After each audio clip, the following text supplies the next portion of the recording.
Good morning. तर मंडळी, आज आहे आमचा निघण्याचा दिवस, शेवटचा दिवस. आणि आम्ही आज चाललो आहे नाशिकला निघायला. आणि आमची 4:30ला ट्रेन आहे अंबालावरून. जसं आम्ही येताना आलो होतो तसंच आम्ही रिटर्न पण आहे.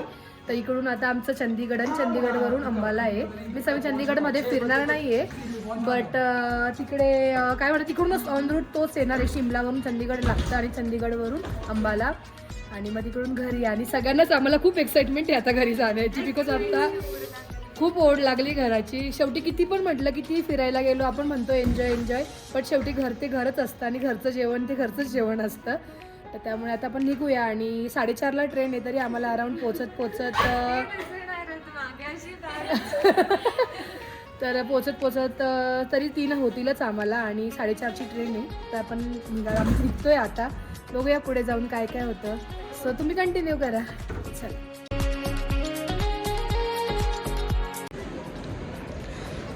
तर मंडळी, आम्ही आलो आहे स्टेशनवरती. खूप स्ट्रगलमध्ये आम्ही आमच्या बॅग्स आणल्या आहे, खास करून वैष्णवी ताईंची. झोला घेऊन आलो. हा, वैष्णवीची आम्ही प्रत्येक ठिकाणी, जेवढ्या पण ठिकाणी गेलो, वैष्णवीची बॅग उचलायला सगळ्याचे सगळे लोक होते. आता उतरशील तेव्हा पण तुला गणू मिळून जाईल. वही तो गणू को तो मैं अंदर तक बुला लूंगी कि तू अंदर से ले. हाँ, आणि आता एक 10-15 मिनिटात आमची ट्रेन येते. आणि फायनली आम्ही आमच्या घरी चाललोय. एंजॉय किया, लेकिन ऐसा लग रहा है कि कब घर जाएंगे. यस, खाना खाएंगे सच में यार. अरे यार, मैं व्लॉग में बहुत कम दिखी हूं, तो ऐसा मत समझना. मैं कभी कैमरे के पीछे गुंजन ताई भी हे जूम करते गुंजन ताई को. इस बार के व्लॉग में मैं भी हूं. हे सब है. आता येईलच थोड्या वेळात ट्रेन, आणि मस्तपैकी गाडीत बसूया आणि निघूया इकडून.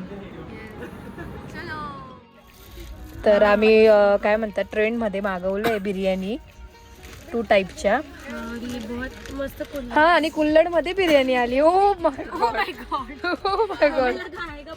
बाउल बिउल में आएगा. हाँ, यूज एंड थ्रो वाले कंटेनर्स. That's great. इन्होंने स्पून वगैरह नहीं भेजा क्या? नहीं भेजा. बिना कैसे खाएंगे? हाथ से. नहीं. अभी स्पून तो है नहीं अपने पास. बाहर इधर किधर मिलेगी क्या? लेके आओ क्या? अभी ब्रो कितने देर हॉल्ट है वो देख पहले. इसमें चटनी भी है वैसे. वो बिना स्पून खा लेंगे. हाथ से खा लेंगे. अभी यार हाथ धोने जाएंगे, ऑप्शन नहीं है. हातानेच खावा लागणार आहे आम्हाला. तर खाऊ मस्त पैकी. The next day.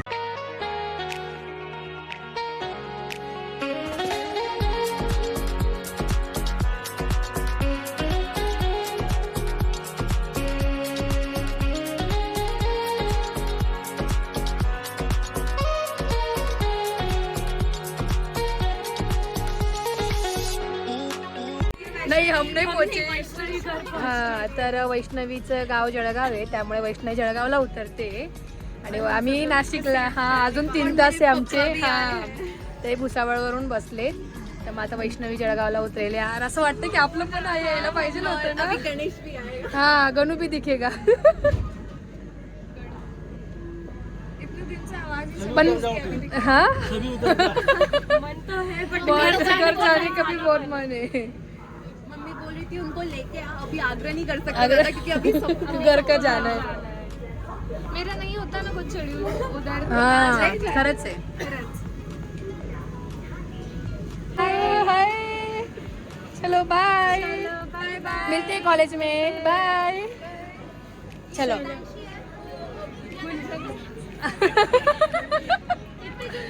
नाम बोल. चलो चलो. Bye bye. चलो बाय. चलो चल बाय. तर वैष्णवीच्या मम्मीने टिफिन दिलाय आमच्यासाठी, बिकॉज आम्हाला 10:30 वाजणार आहे पोचायला. सॉरी, त्यामुळे तर मस्त उकडकडून भूक लागली आहे. खाऊया आपण.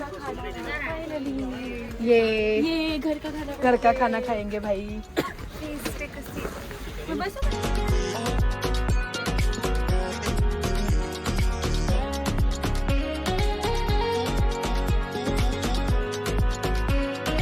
फायनली आम्ही पोहोचलोय नाशिकला.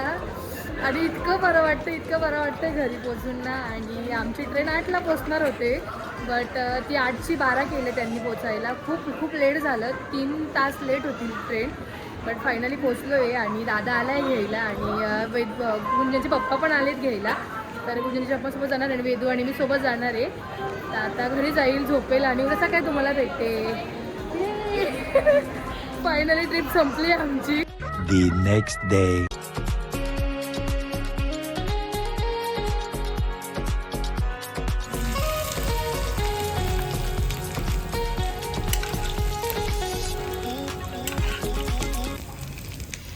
Good morning, good morning. तर मंडळी सकाळी नाही, गुड आफ्टरनून झालं, 1 वाजला आहे आता. तर सकाळी उठायला बरंच लेट झालं आणि म्हणजे आराम वगैरे केला आणि आता आज मस्त मम्मी स्पेशल ढोकळा आहे. मम्मीच्या हातचा ढोकळा हा सगळ्यांना आवडतो आणि खूप सुंदर असतो. तर मम्मीला म्हटलं मला ढोकळा खायचा आहे, असा ढोकळा कर. तर मम्मीने ढोकळा केला आहे. आणि बाय द वे कमेंट पण होत्या की समीक्षा कुठे आहे, समीक्षा एकटी आहे का, समीक्षा एकटी आहे का. तर मम्मी आलेली होती नाशिकला. सो मम्मी होती ते थांबलेली, मी तिकडे गेली होती म्हणून. छान असा ढोकळा रेडी झाला आहे. आणि वहिनी बाई पण आल्या. वहिनी तुम्ही टॅन पडल्या पण बरं का माझ्या डोळ्यात थोडंसं हे झालंय म्हणून तुम्ही काळ्या दिसायला लागल्या का मला. पण मग आता आपल्याकडे एंगेजमेंट आहे आणि तुम्ही काळ्या तुम्ही काळ्या दिसताय का मला. टॅन झाल्या, क्रीमाने लावते का काय तुम्ही. आता साक्षाचं लग्न आहे, तुम्हाला तर गोरं दिसावं लागेल ना. मेकअप का कमाल है हमारे पास. तर पोरं गेले स्कूलला, त्यांचं ॲन्युअल फंक्शन आहे त्याच्यामुळे त्यांना सुट्टी नाही. आज 25 डिसेंबर आहे, तरी पण त्यांना नंतर सुट्टी देणार आहेत ते. तर आता मस्त छान असं ढोकळा टेस्ट करूया. आणि बाय द वे तुम्हाला त्यांना म्हणजे आपल्या सबस्क्रायबरांना डिटेल पण हवी आहे की मी कशी ट्रिप केली, काय बजेट काय आहे हे तुम्हाला मी सांगतेच पुढे. आता मस्तपैकी जेवण वगैरे करते, तुम्हाला भेटते. बापरे, खोबऱ्याचे लाडू काय कशासाठी बघू. तर वहिनींनी खोबऱ्याचे लाडू बनवले होते. ओल्या खोबऱ्याचे का. मस्त आहे. लाडू पण खूप छान केला वहिनींनी. आता मम्मी स्पेशल खमण का. आणि मम्मीचे खमण खूप फुलतात. ढोकळा बघू शकता तुम्ही. त्यांचं हे मम्मी सारखे नाही होत आमचे, कोणाचेच नाही होत. जर तुम्हाला पण रेसिपी हवी असेल तर नक्कीच कमेंट करा, मी मम्मीला सांगेल. बस बस बस बस एवढेच द्या. टेस्ट करूया आधी आपण. काय होतं मस्त, एक नंबर. खूप सुंदर झाले, मस्त झाले, एक नंबर. त्या दिवशी पण छान मस्त खाऊया. त्या दिवशी आम्हाला मिळाले का. फायनली मनाली ट्रिप एंड झाली आहे आणि घरी पण आले मी आणि खूप बरं वाटते घरी येऊन. शेवटी कितीही म्हटलं घर ते घरच असतं. म्हणजे कुठेही फिरायला गेलो, किती बी एन्जॉयमेंट म्हटलं तरी पण जो घरी येऊन आराम होतो तो कुठेच नाही होत. आणि घरी पण आले मी आणि आता सगळं बॅग वगैरे पण ओपन केली. सगळं रिऊला पण काय आणलं होतं ते रिऊला दिलं, समीक्षाला पण दिलं. समीक्षाला काय आणलं हे तुम्हाला मी दाखवेलच पुढे ब्लॉगमध्ये. आणि भरपूर छान प्रतिसाद दिला सर्वांनी. आणि मी तिकडे पण होते तर तिकडूनही मला जसं पॉसिबल आहे तसं मी व्लॉग टाकण्याचा प्रयत्न केला आहे. आणि अजूनही 1-2 पार्ट्स म्हणजे यायची बाकी आहे, ते आल्यावरती हा व्लॉगही एंडच होईल. आणि त्याचबरोबर मला बऱ्याचशा कमेंट्स आल्या की ताई तुला किती पर पर्सन हेड किती पैसे लागले, प्लस बरेचसे क्वेश्चन्स आले आणि खूप छान प्रतिसाद दिला. चांगल्या कमेंट्स पण आले आहे. तुमचे व्लॉग बघून आमच्या मेमरीज जाग्या झाल्या, खूप छान वाटलं असं तसं आणि सगळं काही बघायला मिळालं हे ते. तर कमेंट अशा आलेल्या मला, मी तुम्हाला कमेंट वाचून त्याचे आन्सरही देते मी. तर अंबालाहून मनाली जवळ पडते का. तर येस, अंबालावरून मनाली जवळच पडतं. तरी तिथून अंबालावरून चंदीगड काहीतरी एक 40 मिनटं लागतात पोचायला. आणि तिथून पुढे काय म्हणतात मनाली साधारण 3-3.5-4 तास जाते. खूप पण असं लांब नाही आहे, तरी पण नाही काय म्हणता तुमचा 5-6 तासाचा प्रवास आहे. बट जर तुम्ही स्टॉप घेत गेले तर तुम्हाला ते जाणवणार नाही. कारण आम्ही जाताना कुल्लूला थांबलो होतो. आम्ही तिथे जे ॲडव्हेंचर्स केले वगैरे, रिव्हर राफ्टिंग केलं, त्यामुळे आम्हाला काही प्रवास जाणवला नाही आणि आम्ही रात्री पोचलो. आणि देन नेक्स्ट क्वेश्चन असा आहे की चंचल समू कुठे होती. तर येस, मम्मी नाशिकला आलेली होती आणि समीक्षाजवळ मम्मी थांबली होती इथे. आणि मम्मी नंतर 2-3 दिवस घरी पण गेले, तेव्हा ती मोठी मम्मीकडे थांबली होती आणि मग मी ट्रिपला गेले. दीदी झिपलाईनची किती प्राइजेस होते? तर झिपलाईन आम्ही रोहतांग पासला गेलो तेव्हा केलं होतं आणि रोहतांग पासला तुम्ही जाणार असाल तर खालीच तुम्हाला त्याचे पॅकेज वगैरे असतात.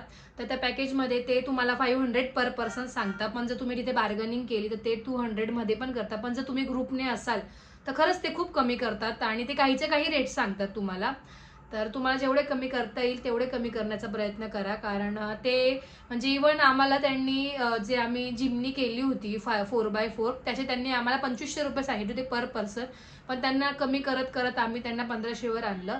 आणि त्यांचं सगळं टायप असतं, जे आपल्यासोबत जे ड्रायव्हर्स वगैरे असतात, आपण ज्या गाड्या करतो त्यांचं सगळं टायप असतं, ते तिथेच थांबवतात. आणि तुम्ही तिथे नक्कीच बार्गनिंग करा, खूप बार्गनिंग करा, कारण बार्गनिंग शिवाय ते कमी नाही करत. म्हणजे काहीच्या काही रेट्स असतात त्यांचे. आणि आम्ही रोहतांग पासला गेलो होतो, तुम्ही सोलांगवाली वगैरे तिकडे गेले तर तिकडचे वेगळे चार्जेस असतील कदाचित. आणि सगळ्यात जास्त प्रश्न विचारलेला की ताई तुम्हाला इंडिव्हिज्युअल किती खर्च आला, पर हेड किती खर्च आला? तर आम्हाला पर पर्सन आम्ही टूर थ्रू गेलो होतो. एक कंपनी होती इंडी ट्रिपर्स म्हणून, त्यांच्या थ्रू गेलो होतो. माझी फ्रेंड आहे, तिच्या भावाची ती. सो त्यांच्या थ्रू आम्ही चौघींनी पॅकेज ठरवून गेलो होतो. तर आम्हाला पर पर्सन ट्रिपचा म्हणजे इथून तिथपर्यंत जाण्याचा प्लस त्याच्यात गाडी इन्क्लुडिंग आणि हॉटेल्स वगैरे इन्क्लुडिंग त्याचे आम्हाला 12,500 रुपये लागले. आणि तिकीटचे 4,000 रुपये लागले. म्हणजे इव्हन आम्हाला सगळा टोटल जो खर्च आहे जाणं येणं प्लस तिथे राहणं वगैरे हे आमचं 17,000च झालं, सगळं टोटल तिकीट्स वगैरे धरून. आणि राहिला बाकीचा खर्च तुम्ही जे करणार त्याच्याप्रमाणे अकॉर्डिंग तुम्हाला पैसे लागणार. तुम्ही काय म्हणता रिव्हर राफ्टिंग केलं, पॅराग्लायडिंग केलं तर त्याचे वेगळे खर्च लागणार आहे. आणि तिथे पण तुम्ही जर टूर थ्रू जाणार असेल तर तुम्ही त्यांना कॉल करून विचारा की किती पैसे लागतात, काय लागतात, कारण की ते काहीच्या काही रेट सांगतात. त्यामुळे तुम्ही ते बार्गनिंग करा अशा पद्धतीने. आणि त्याचबरोबर शॉपिंगचं मी बरेच म्हणजे मी व्लॉगमध्ये सांगितलं की शिमलात मनालीत शॉपिंग नका करू तुम्ही, कुल्लूमध्ये करा, कुल्लूत नका करू तुम्ही, कसोलला करा. तर असं काही नाही आहे. तुम्हाला जर मनालीत करायचं तर मनालीत पण करू शकता, बिकॉज म्हणजे आम्हाला जे सांगितलं होतं की तिथे नका करू, तिकडे खूप महाग आहे, इकडे स्वस्त आहे. तर असं काही नाही आहे, सेमच रेट्स आहेत, ते काही कमी वगैरे नाही करत. म्हणजे आपण म्हणतो की इथे 150ला आहे तर इथे 100लाच मिळेल, तसं काही नाही आहे. फक्त एवढंच आहे की जे असं तर ओल्ड मनालीत जाल तर तिथे नॉर्मली दुकानं आहेत, तर शॉप्स आहेत, तर त्याच्यामुळे तिथे तुम्हाला थोडेसे रेट जास्त असतील. पण तुम्ही जर ते मॉल रोडला वगैरे केले किंवा असे छोटे छोटे दुकानं लागतात तिथे जर केले, शॉपिंग केली शॉल्स वगैरे, तर त्या तुम्हाला स्वस्त पडेल. पण तुम्हाला जर ओल्ड मनालीमध्ये गेले तर तिथे तुम्हाला थोडे महाग पडेल. पण जर तुम्ही असं लोकल मार्केट आहे तिथलं, तिथे जर गेले तिथे तुम्हाला 200, 300लाही शॉल्स मिळतील. तर असं सगळं आहे. आणि मी काही खूप जास्त शॉपिंग नाही केली, थोडीशीच केली आहे. काय केली हे तुम्हाला दाखवेलच पुढे व्लॉगमध्ये. आणि त्याचबरोबर तुम्हाला हा व्लॉग कसा वाटला आणि कशी वाटली आमची गर्ल्स ट्रिप आणि कसे वाटले माझा फ्रेंड सर्कल, कसा वाटला तुम्हाला काय. आणि हां, सगळ्यांना असाही प्रश्न पडला असेल की तुझ्या फ्रेंड्स काही हिंदी बोलतात, तू मध्येच हिंदी बोलत होती, मध्येच मराठी. तर माझ्या ज्या 2 फ्रेंड्स, एक वेदांशी म्हणून जी आहे ती गुजराती आहे आणि दुसरी जी आहे वैष्णवी ती हिंदी बोलते. त्यामुळे ते आम्हाला रोजची असं कन्व्हर्सेशनची सवय झाली आहे.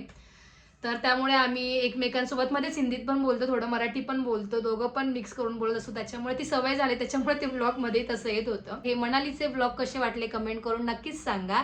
आणि त्याचबरोबर हे व्लॉग आपण इथेच एंड करूया आणि अशाच नवीन व्लॉगमध्ये भेटूया. लाईक शेअर सबस्क्राईब करायला विसरू नका.